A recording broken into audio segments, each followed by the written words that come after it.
Tourne pas, bébé, reste là. Je vais vous ouvrir lentement les portes. Peut-être que pour le démarrage, je devrais passer devant. Et un peu de platane, si ça va. Doucement.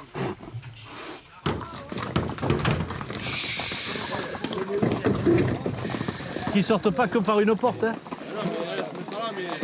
Tu te mets à droite, je reste à gauche. Ah, mais je vais forcer, mais bon, je laisse un passage.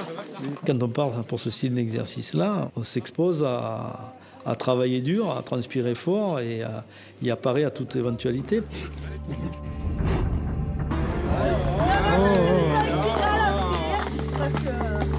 Il y a toujours cette pointe, voilà. Quand on ouvre les portes du char, ça va sortir plus ou moins vite, hein, ça va forcer plus ou moins fort. Donc il y a toujours cette petite tension. Allez, oh, c'est bon, ouvre.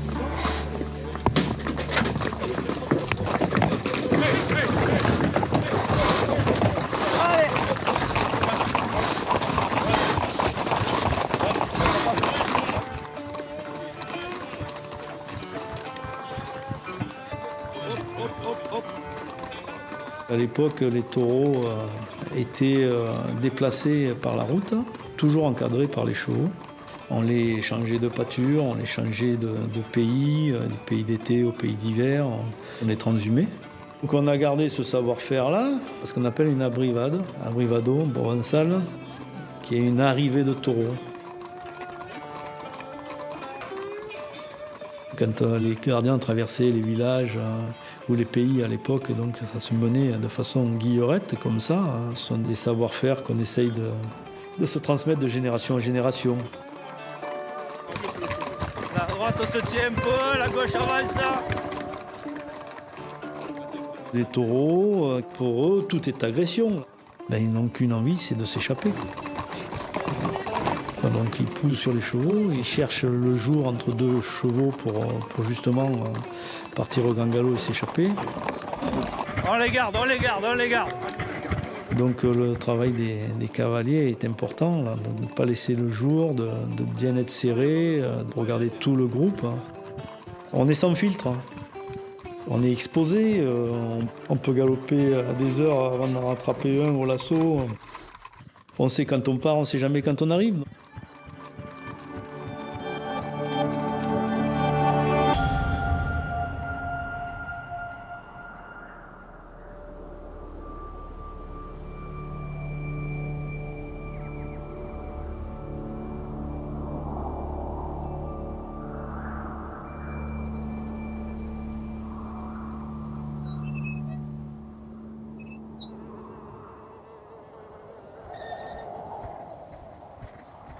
Alors mon histoire, c'est une histoire de cavalier passionné, issu du berceau,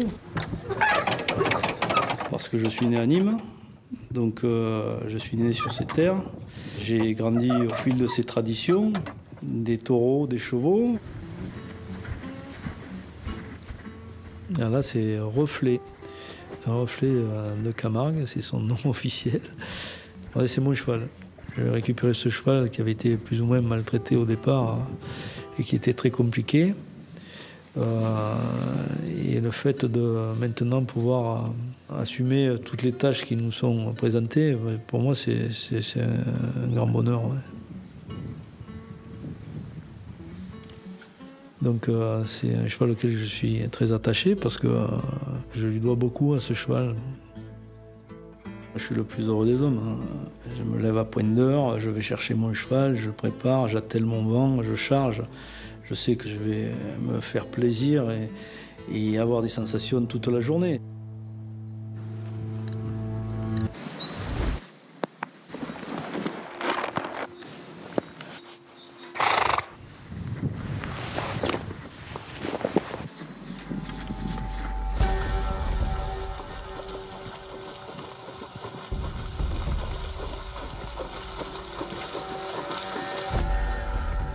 Je m'appelle Patrick, je suis un ancien cavalier militaire. Et il y a quelques années de ça, je suis revenu à mes racines. Je suis gardien amateur. Donc je fais partie de tous ces gens passionnés qui défendent les couleurs de la manade. La manade étant l'ensemble du cheptel bovin du territoire. Il y a environ 700 têtes de bétail sur une multitude de territoires. Au temps le plus rude, en hiver, quand il pleut, qu'il neige, on les enlève un petit peu des zones humides de Saint-Gilles pour les monter un peu en garrigue, au nord de Nîmes. Et où il y a 1000 hectares de garrigue. Et là, ils passent l'hiver un peu plus au sec. Donc ils passent un temps calme, loin du monde, se refont une santé, et puis ça permet aussi aux vaches de faire leur veau tranquillement dans un contexte favorable.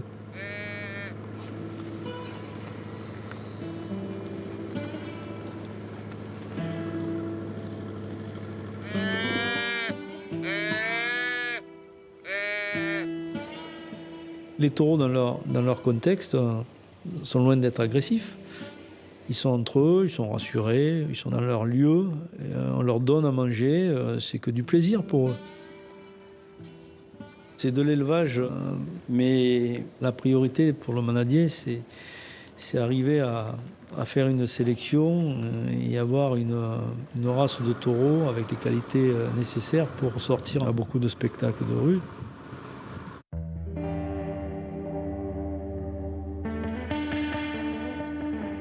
Mais en sachant qu'on mène du bétail sauvage, une vigilance est de tous les instants avec les taureaux. Ce sont des dominants entre eux, et s'ils peuvent dominer un cavalier ou un cheval, ils le font. On se dit jamais c'est gagné. Quand on dit c'est gagné, c'est là où on perd avec les taureaux. La vie de gardien n'est pas un long fleuve tranquille. Et plus on en fait, plus on s'expose. Et comme je fais partie des gens qui aiment l'action, qui n'aiment pas rouler le frein à main serré, on s'engage. Et quand on s'engage, des fois, on glisse. Mais quand ça passe, quel bonheur.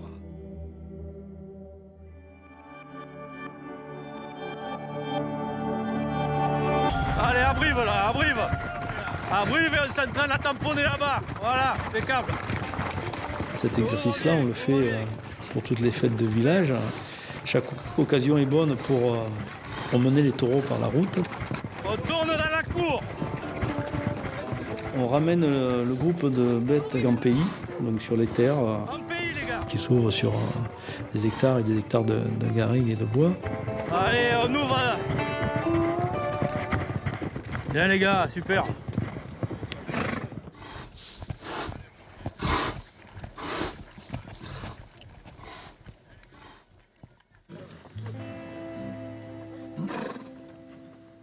Dans une région où on a le culte du taureau, où on ne met pas à mort nos bêtes en spectacle, le Graal pour un manadier, c'est d'élever pour que ces taureaux soient de dignes participants aux courses camarguaises et représentent la manade.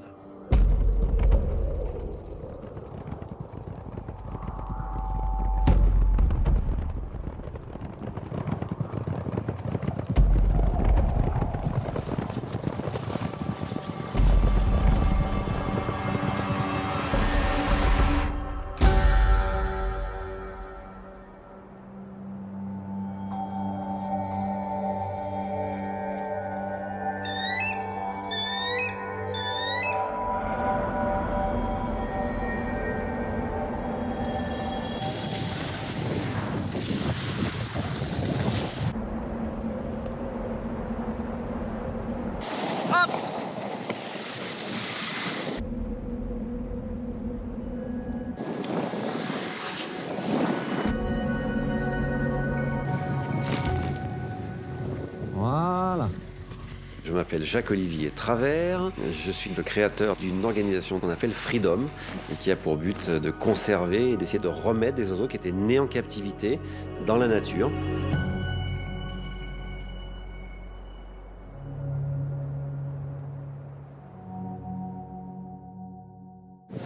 Allez, tu poses, je tiens. Ouais. Pendant que tu discutes. Bonjour à tous. Bonjour. On va prendre le télésiège ensemble. On va s'arrêter en haut et je vous expliquerai exactement ce qu'on va faire, pourquoi on va le faire et surtout avec quel oiseau on va le faire.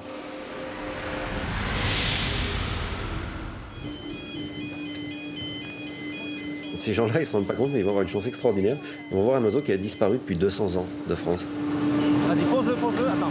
On a quand même réussi à coup de fusil à l'éliminer jusqu'au dernier. Enfin, c'est pas rien. Je veux dire, il y a quand même assez peu d'espèces qu'on a totalement éliminées de France. Lui en fait partie, quoi. Allez, Yahoo! j'ai mon gant, j'ai la bouffe, j'ai le Tokiwoki, on a l'aigle. Royal Cheeseburger. S'il n'y avait pas de vent, ça serait parfait. Pour n'importe qui, c'est une journée magnifique. Ils ont de la neige, ils ont du ciel bleu. Tout va bien. Sauf qu'on a un gros vent qui arrive du sud-sud-ouest. Et c'est un vent qui a pour caractéristique, en fait, de redescendre la montagne. C'est-à-dire qu'il va envelopper la montagne. C'est vraiment, pour un oiseau, ça plaque les oiseaux. Ce qui est difficile, c'est de faire comprendre à des gens que la masse d'air, c'est comme un fleuve. Pour bien symboliser, vous avez des courants qui tournent dans tous les sens, on voit rien, c'est ça le problème. Mais l'oiseau, lui, il va le sentir, il va être descendu, il va être chahuté, il va falloir qu'il lutte avec tout ça.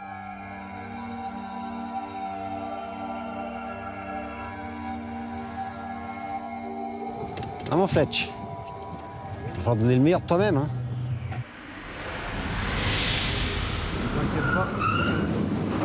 Bonjour. Je sais que je vais être avec un oiseau qui va être tout le temps entraîné en bas vers la montagne. Ça, je le sais dès ce moment-là. Je sais exactement ce qui va se passer. Top. Alors bonjour à tous, je suis fauconnier, c'est-à-dire que mon métier c'est de dresser des oiseaux. Pour les aigles, nous on voudrait les réintroduire dans la nature et pour leur apprendre à voler et à chasser, eh bien j'emmène mes oiseaux en pleine nature, que ce soit à ski comme aujourd'hui, en parapente, en kayak. Le but c'est de partager l'espace avec. Donc aujourd'hui on va faire travailler Fletcher. Fletcher est un pigargue à queue blanche, adulte, il a 8 ans, il fait 2,10 m d'envergure et il pèse 4 kg. C'est triste à dire, mais on est au XXIe siècle, on a encore des gens qui pensent que les aigles vont manger les enfants. C'est incroyable. Et si franchement ça peut changer un peu l'image qu'ils ont de ces oiseaux, avec ces petits vols, c'est plutôt sympa, quoi. Allez mon gros.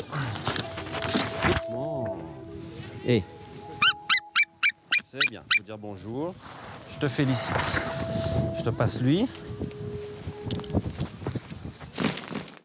Donc là, je le confie à Eva. C'est très important, je dis toujours la fauconnerie.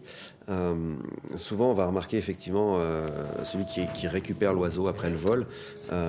Mais celui qui lâche l'oiseau a un rôle primordial.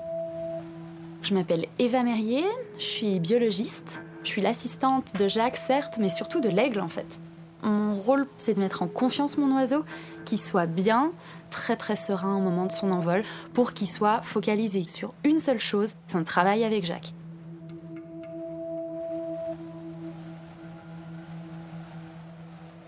Tu lèves le bras droit. Ouais, mais fais gaffe qu'il me regarde. Hein. Fletch. Fletch. Oh, Fletch. Je suis là. On y va? Allez, quand tu veux.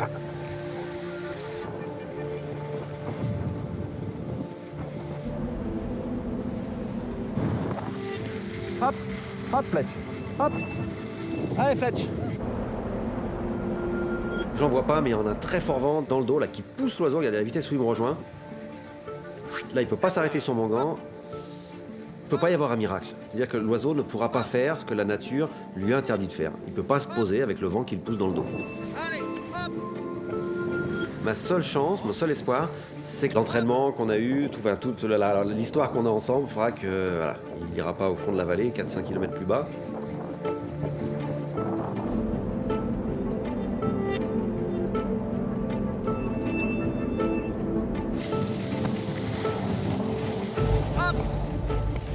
On voit bien l'environnement, là, il peut pas tourner, hein, c'est trop serré, donc là je suis en bas.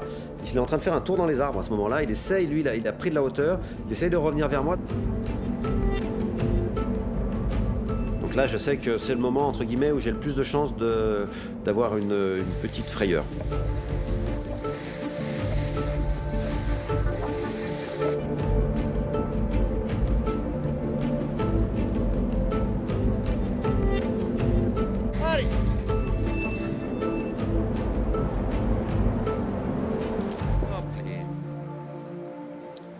Il n'y a aucune faute de l'oiseau, vraiment aucune faute de l'oiseau.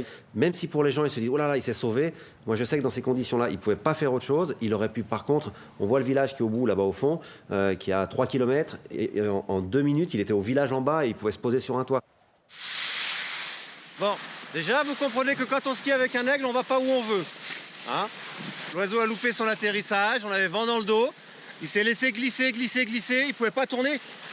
C'est entre les arbres, là, c'est trop serré pour lui, il est trop grand pour faire un tour. Donc il a pris un peu de hauteur, il s'est remis au centre, il est resté au-dessus de moi et il est revenu. Donc le travail est très bon, mais encore une fois, tant qu'on est vent dans le dos, l'oiseau, il ne peut pas faire ce qu'il veut.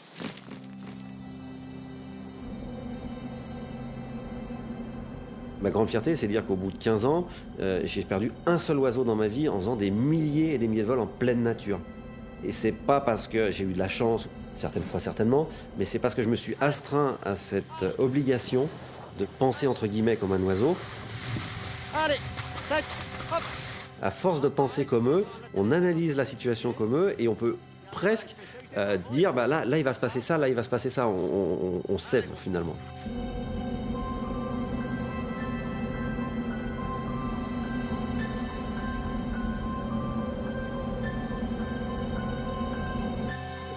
Voilà.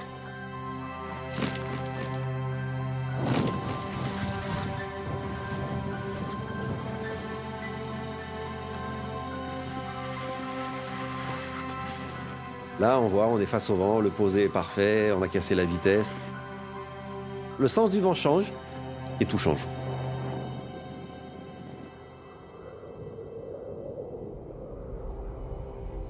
C'est insupportable qu'on n'apprenne pas à partager l'espace avec ces espèces-là. C'est quand même tellement plus joli de voir un ciel où vous avez un aigle dedans que de voir un ciel vide. Je pense qu'on a su pendant des années les prendre dans la nature pour les mettre en captivité. Il y a un moment, il faut aussi qu'on sache faire le chemin inverse. La finalité de mon travail, c'est un jour d'ouvrir la porte et que cet oiseau il retourne dans la nature.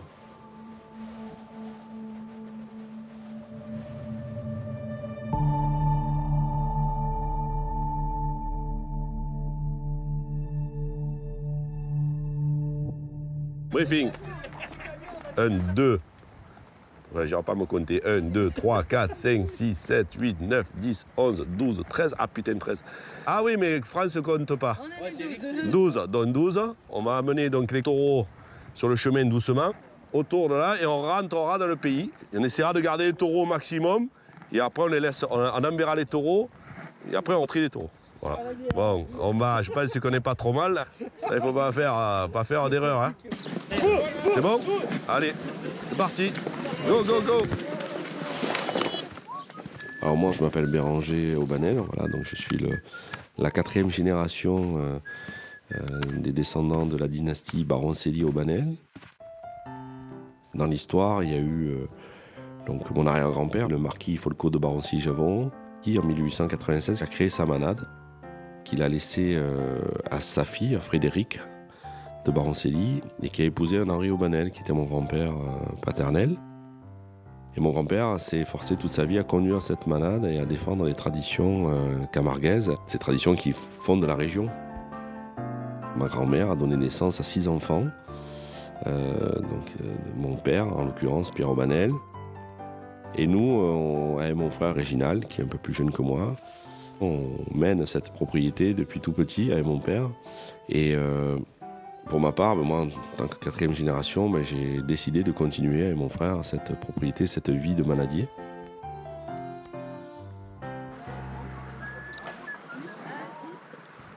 Bon, ce qu'on fait, on va passer une équipe devant. Et on va les enfermer dans le clos carré. On accampe les taureaux, on va trier les 4 taureaux. Allez, on y va. Alors, accamper, ça veut dire rassembler en provençal. Et on va donc chercher les taureaux qui vont nous servir à la brivade, avec tous les gardiens qui sont bien sûr passionnés. Les cow-boys font comme nous, hein, les cavaliers qui mènent les taureaux, c'est le travail des cow-boys.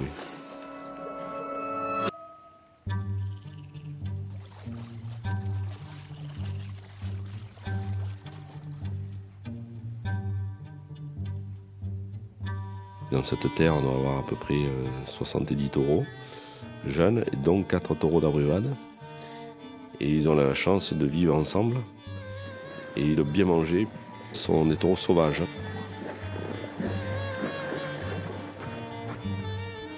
Ça peut bien se passer comme mal se passer. On n'est pas sur une surface plane, hein. On a des arbres, des roubines, des joncs, de la vase.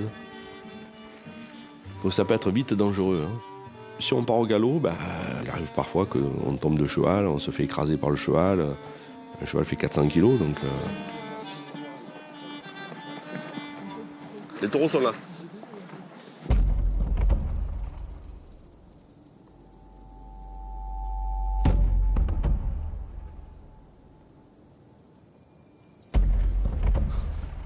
Là, ce qu'on fait, on devrait les pousser dans cet angle, non? On les trie la façon. Il faut les pousser dans cet angle, non? Poussez-les à... On va les garder. On va les garder de ce côté-là. Il faudrait les pousser là, Reginald. On va amener les taureaux dans l'angle de la terre pour pouvoir les trier, parce que les taureaux sont en groupe. Et l'objectif de ce travail, là, c'est de séparer les taureaux de la bruvade du troupeau. Envoyez-les. Donc le but, c'est de positionner les chevaux. Si je vais trop sur la gauche, les taureaux vont partir à droite. Donc on essaye d'avancer en ligne.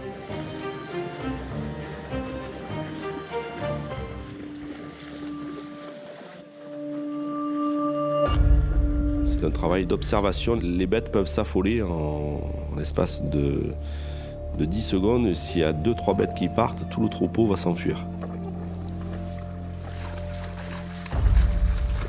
Je vais m'avancer vers les taureaux.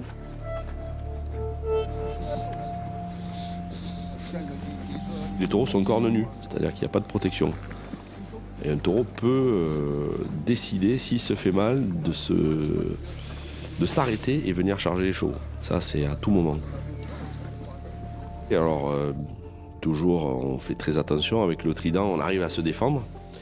Mais parfois, le taureau est plus rapide et il arrive à toucher le cheval. Je t'envoie Primo, hein? Primo. Et là, j'appelle le Simbeo Primo. Le Simbeo, c'est le chef. Primo. Primo. Primo. Primo. Primo. Ouais, on l'appelle le Simbeo, hein, en provençal. C'est celui qui simbelle, alors celui qui guide.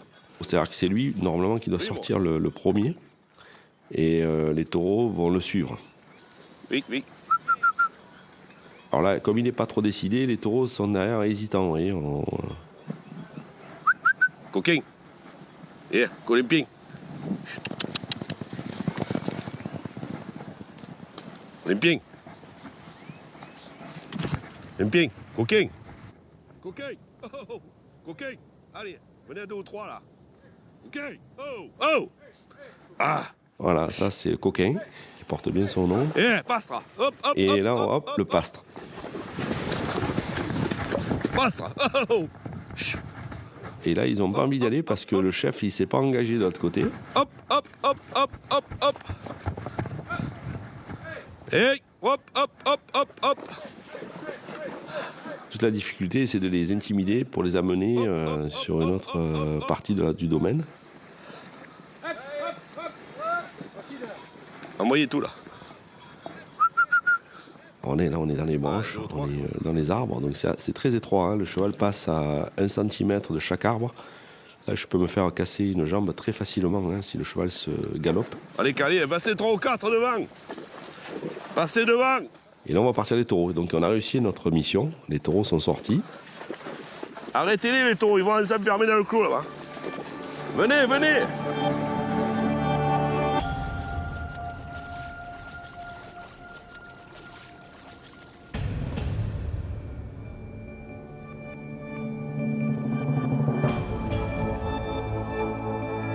On va les amener dans un autre clos.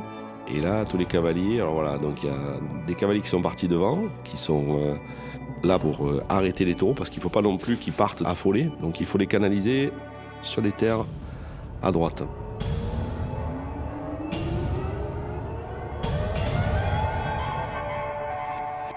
Il faudrait qu'on essaye de s'organiser, de se mettre un peu organisé. Ben, mettez-vous un peu en abrivade à chaque fois, hein. Donc là, je demande aux cavaliers de se tenir devant les taureaux, parce qu'il ne faut pas que les taureaux partent tout seuls devant, sinon on n'arriverait pas à les amener sur les terres. Vite, la pastra. Feignant, hein? Hein, primo? Feignant. Et là, les taureaux, comme ils découvrent un nouveau pays, ils s'arrêtent grignoter. Donc ils mangent... voilà, je fais voir un peu mon trident, hop, et là, ils démarrent. Prenez-la en brivade un peu, là. Donc il y a ce rapport de force qui est constamment. Attention. Ferme, là, ferme. Primo.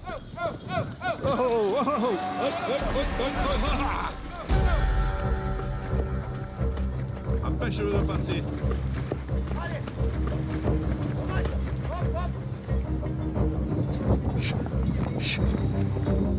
Primo. Ta place. Ferme, marginal.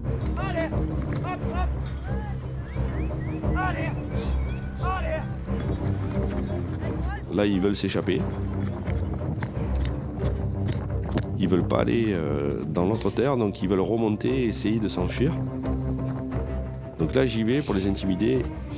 Et c'est vrai qu'on galope quand même assez vite, on traverse des roubines. Donc il y a quand même des risques de chute. Bon, le cheval est très très performant.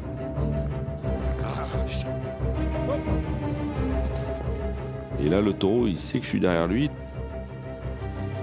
Mais on n'est pas trop de deux pour arriver à le faire passer le portail.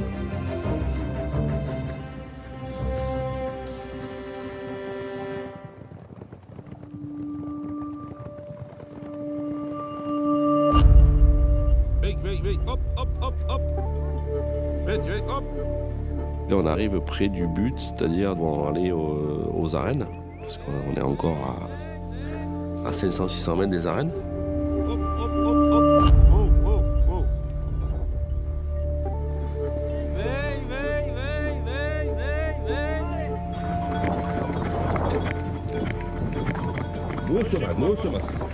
Doucement, oh, bachou. Doucement. Hop. Allongez-vous. Écarte-toi, laissez du joie. Laissez passer un peu les taureaux devant. Doucement.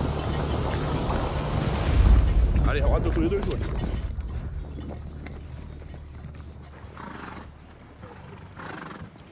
Là, on a réussi, on est dans le clos de tri. Donc il va falloir séparer maintenant les taureaux de la bruvade. Allez, on va trier.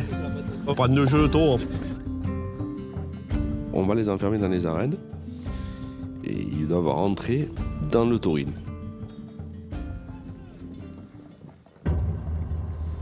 Envoyez là-bas. Là, je vais le couper là. Yeah. Garde-le là. C'est bon.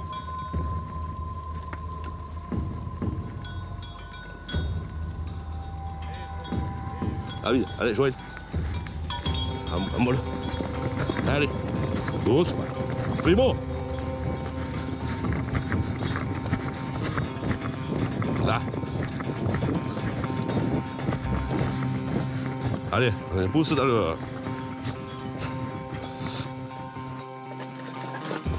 Allez, on est galopé de front. Primo. Hop.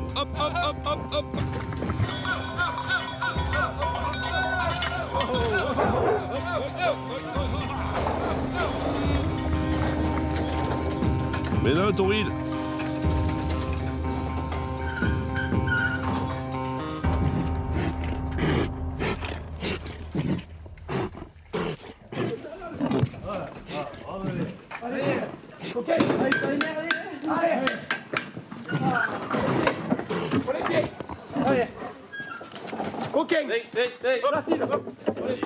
On a passé 3 heures presque à cheval. Et c'est long 3 heures, hein, et on a réussi à tout faire comme il faut, sans blessure. Peut-être un cheval qui a pris un petit coup de corne, très léger, mais la mission est accomplie.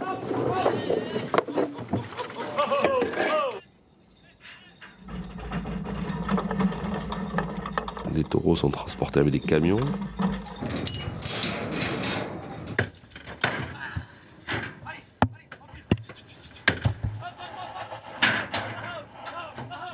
pour eux, le camion, c'est pas forcément un endroit sympa. Ils sont collés, bon, ils se connaissent en fait.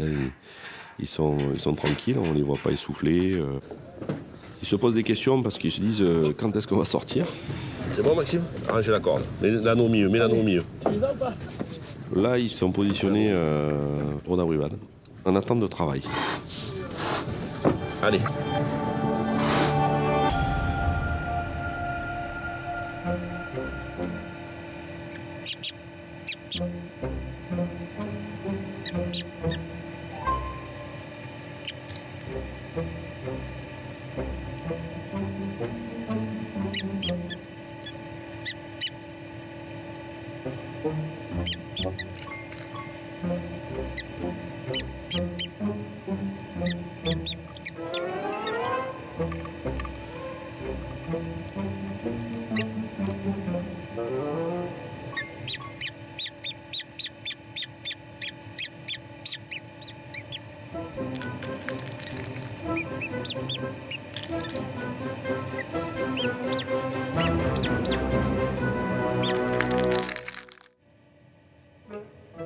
Et là, on a un petit pigargue à queue blanche qui est en train de naître, mais juste vraiment, il sort de l'œuf.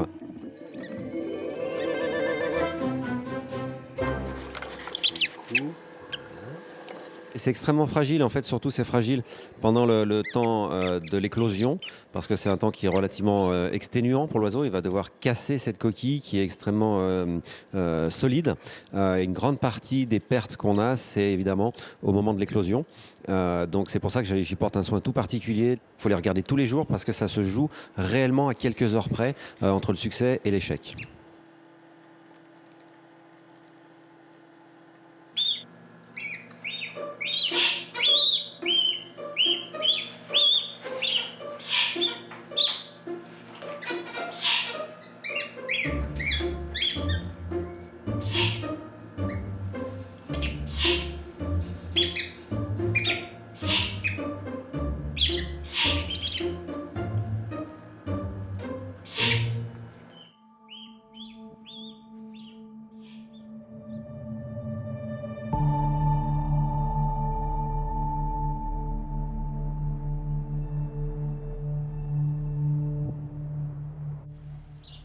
Donc là, on est chez moi, au parc des Aigues du Léman. Donc on voit les installations, on voit là où on fait voler les oiseaux. C'est un endroit que j'ai bâti au fil des 20 dernières années. Mon idée, c'était vraiment de faire un lieu dédié aux rapaces où les gens puissent les découvrir.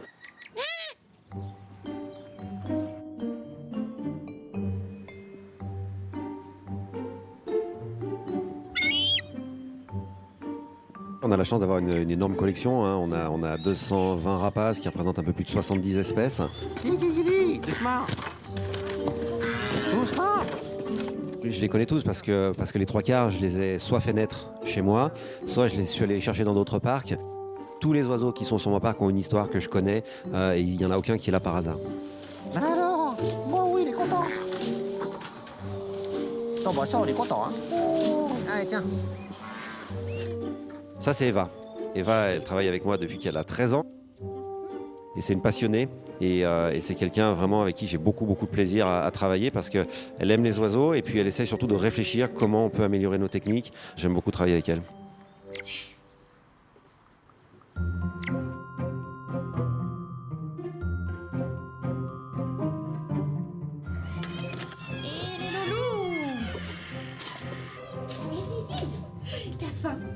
T'as faim, mon bébé? Attends, ma belle. C'est une petite condor femelle. Alors là, elle doit avoir entre 3 semaines et 1 mois. Oui, ma belle, on y va. Il y a uniquement 10 reproductions de condor des Andes en captivité par année dans le monde. Donc c'est une reproduction dont on est particulièrement fiers. Allez, mangez. Oh là là, ma biche. Oh là là, ma pépille. Attends. Oh là là, ma biche, tu manges tout d'un coup. J'ai même plus le temps de t'y couper. Quand ils sortent de l'œuf, ils vont être nourris toutes les 2 heures. Donc c'est très chronophage. Encore une petite souris? Oh là là là là. Mais après, ça a une partie d'une part attendrissante. T'en as mangé 8? Parce que voilà, ils sont quand même super mignons. On rentre du coup. C'est très très bien. Oh là là, tu te couches dans mes bras. Oh le beau jabot. Oh le beau jabot. C'est aussi vraiment de la fierté de se dire qu'on arrive à voir tous ces petits rapaces et à les mener jusqu'à la taille adulte, quoi. Oh ce bébé. Prochain repas ce soir. Oups, petit sage. Donc on veut vraiment faire un sanctuaire pour les oiseaux, un endroit où on va pouvoir les découvrir, les reproduire, les réhabiliter pour retourner dans la nature. Et là, on fait un vrai travail pour leur apprendre d'abord à voler, ensuite pour leur apprendre à pêcher sur le lac, dans les rivières. Jusqu'à présent, on n'avait pas vraiment de méthode, donc j'essaye en tout cas de mettre en place cette méthode pour faire ce chemin qui va aller de la captivité à la nature. Il est où le Victor? Il est là, le Victor. Hé, le Victor. Hé, c'est Victor, ça. Hi, doucement, viens là. Oh, doucement. Alors Victor, c'est un pygard à queue blanche, c'est un mâle, il fait à peu près 2,10 m d'envergure, il pèse 4 kg, il a 7 ans. Oui, c'est bien mon pépère. Allez, viens, on va faire pêcher un petit peu, tu vois, ça va te faire du bien. C'est un oiseau que j'aime beaucoup, parce que c'est un oiseau qui a un très fort caractère, qui a des qualités de vol vraiment hors du commun, et c'est pour ça que je travaille souvent avec Victor.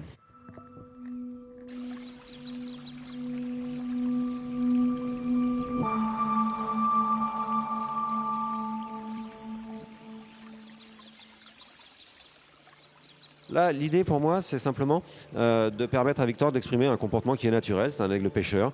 Sa technique pour prendre sa nourriture dans la nature, c'est d'arriver, d'attraper à la surface de l'eau et d'aller manger plus loin. On va juste réactiver finalement des techniques naturelles, son instinct. Et c'est super bon de faire ça avec nos oiseaux. T'es prêt? Allez, gros.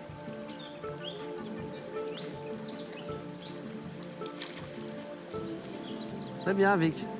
On voit bien toute la difficulté pour un oiseau.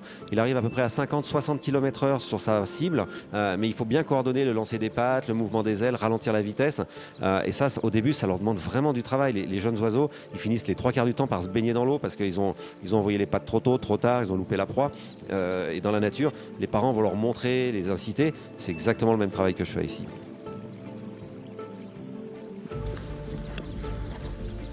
T'es prêt, Vic? Allez.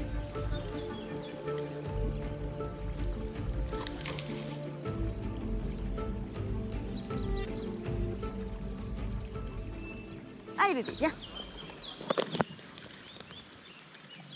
Alors Eva, elle va travailler elle, avec un tout jeune oiseau qui a à peine 1 an et qui commence l'exercice. Ça, c'est Sherkan. Donc lui, c'est la première fois qu'il découvre la rivière, hein. Donc il faut qu'il comprenne qu'il doit aller se percher sur la branche juste en face. Là, il faut vraiment envoyer l'aigle, donc le jeter comme on peut pour que lui aille sur la branche. Allez loulou, faut aller là-bas. Oh là là là là, tu vas me faire tomber tellement t'es excitée. Allez. Voilà. Décale. Encore, faut qu'il prenne de la vitesse, faut qu'il vole. Je vais essayer toute seule. Décale, et tu l'envoies, ouais, voilà, à peu près là. C'est réellement la première fois, j'ai moi-même jamais affêté un oiseau à la pêche, donc j'ai réellement aucune idée. S'il va rater le poussin, est-ce qu'il va l'avoir le premier coup, est-ce qu'il va plonger dans l'eau? Il te regarde, et là tu le balances. Allez. Oh, voilà, c'est joli, hein. Voilà, il est tombé dans l'eau, il utilise ses ailes comme du crawl ou de la nage papillon. Pas très glorieux au début, hein. Là. Ouh, tu es tout mouillé. Cette fois, attention. Parce que je ne serai pas gentille. Et mets-toi cette fois un peu plus loin, faut qu'il y ait plus de vitesse. Alors, on recommence, loulou.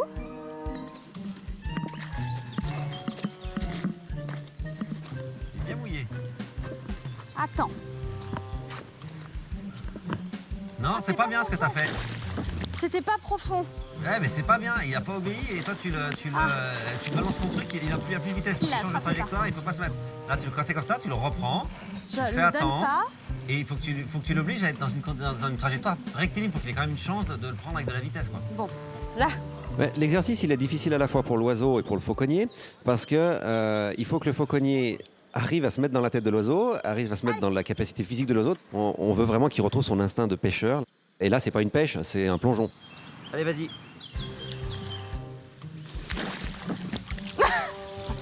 Je pouffe. C'est l'apprentissage, hein. Ouais. C'est comme un tout petit enfant qui fait ses premiers pas et qui tombe sur les fesses, quoi. C'est pas grave, hein, on apprend tous avec l'expérience et avec nos erreurs. Donc là, on va réessayer tout le temps qu'il faut pour qu'il apprenne à pêcher, quoi. Il l'a raté. Jacques, c'est mon mentor, quoi. C'est lui qui m'a tout appris en fauconnerie. J'ai envie d'avoir la même complicité que lui peut avoir avec ses oiseaux. Ce même talent de pouvoir faire des choses aussi exceptionnelles que lui avec mes propres aigles, quoi. Allez, on recommence. Il lui faudra probablement plusieurs semaines pour comprendre qu'il n'y a que la vitesse qui peut lui permettre de prendre sa nourriture sans avoir à finir en nageant, quoi. Ah, ça commence à... Ouais, mais non, c'est bien. Il n'a plus envie d'y aller. Voilà, il va... Là, après, c'est pas grave. Ça veut dire que son cerveau commence à réfléchir. Il est où, le poussin? Il est cool. Il est cool.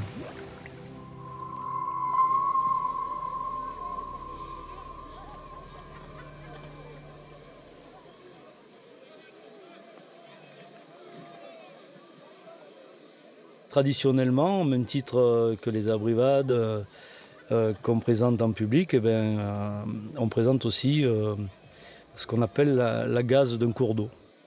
On va essayer de faire traverser un plan d'eau à un lot de 4 taureaux.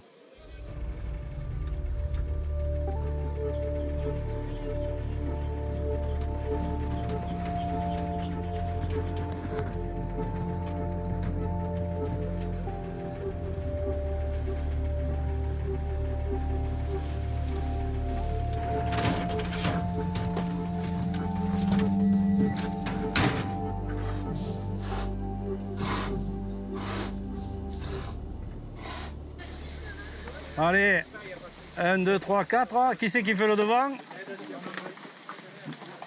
Le devant, il est où? Alex. Alex? Je vais venir après toi parce que... Là, d'accord, allez. Alors c'est quelque chose de pas évident parce que naturellement les taureaux le font de moins en moins, traverser des plans d'eau. Et il y a du public parce que les gens sont friands de voir ces traditions être perpétuées. Il y a énormément de jeunes qui vont se retrouver dans l'eau avec des bateaux, avec des matelas pneumatiques. Et là, les taureaux qui conservent leur instinct grégaire vont être réactifs à ça. Alex devant, allez, quand tu veux. C'est bon, go, on va. Tip, tip.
Les jeunes qui viennent en plus en rajouter un petit peu, ce qui est de bonne guerre parce que ça fait partie aussi du jeu, rajoutent aussi à la difficulté.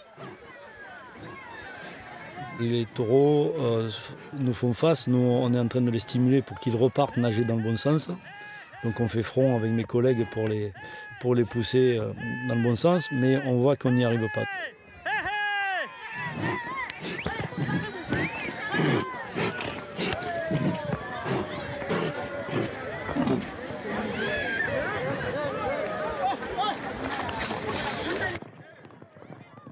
C'est pas battre en retraite, mais c'est comprendre que le coup est perdant et qu'il faut qu'on s'y prenne différemment.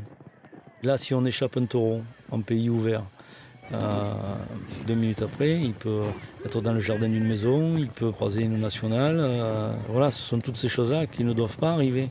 Et c'est surtout ces choses-là que nous, cavaliers, nous devons prendre en compte pour encadrer nos taureaux le mieux possible et récupérer nos taureaux qui nous échappent le plus vite possible. Parce qu'un taureau isolé est forcément bien plus dangereux que quand il est avec un groupe de ses congénères.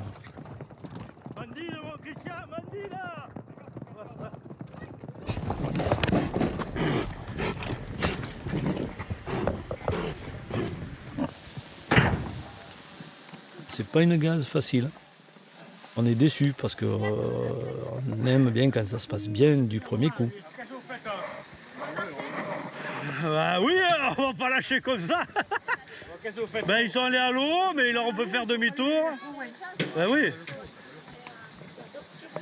Les gens, s'ils te les remettent dans le mauvais sens, ben, tu les as dans le mauvais sens.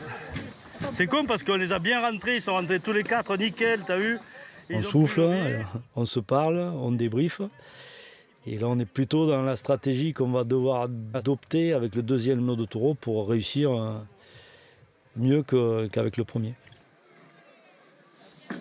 On a le couteau un petit peu plus entre les dents qu'on l'avait la première fois pour se dire, voilà, c'est notre dernier passage, c'est un deuxième lot de taureaux, on va s'y prendre autrement et on va jouer notre carte à fond.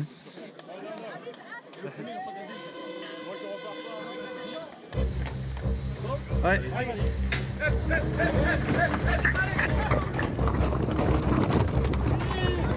On prend le parti de galoper un petit peu plus fort, dans l'esprit de stimuler davantage nos taureaux, et qu'ils ne soient pas surpris par le plan d'eau.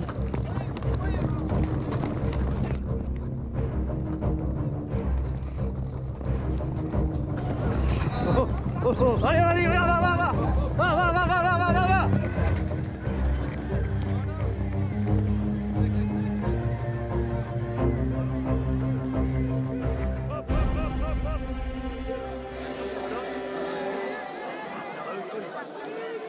Et on les voit prendre le bon axe et nager tous les 4 groupés.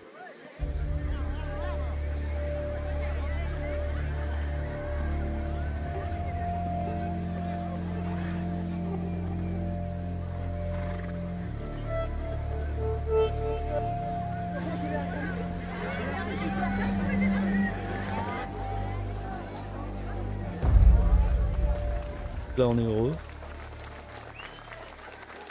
On va traverser nos taureaux et vous entendez le public applaudir.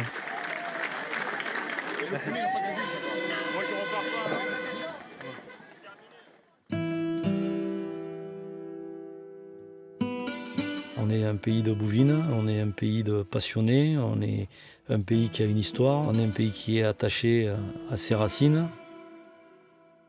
On sait d'où on vient, on sait où on va et c'est à travers ces traditions-là et ces gestes ancestraux-là qu'on transmet et qu'on montre qu'on a le droit d'exister, qu'on a le droit d'être là et qu'on a le droit de vivre passionnément toutes ces choses-là.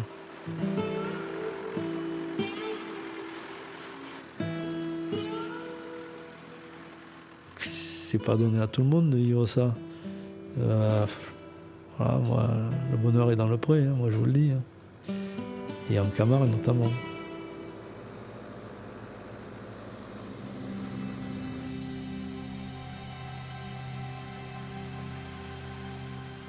Je dis pas ils volent, je dis je vole.